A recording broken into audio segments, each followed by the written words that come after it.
وہ چیزیں جن سے روزہ نہیں ٹوٹتا اور مکروہ بھی نہیں ہوتا۔ مسواک کرنا، مسواک کرنے سے روزہ نہیں ٹوٹتا۔ سر یا مونچھوں پر تیل لگانا،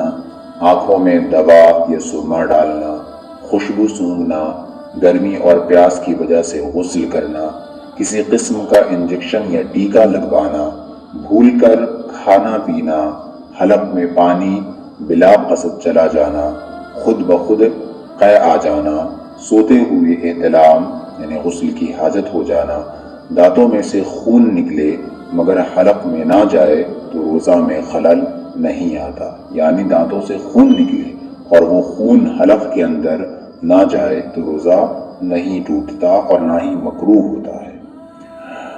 اگر خواب میں یا صحبت سے غسل کی حاجت ہو گئی اور صبح صادق ہونے سے پہلے غسل نہیں کیا اور اسی حالت میں روزہ کی نیت کر لی تو روزہ میں خلل نہیں آتا۔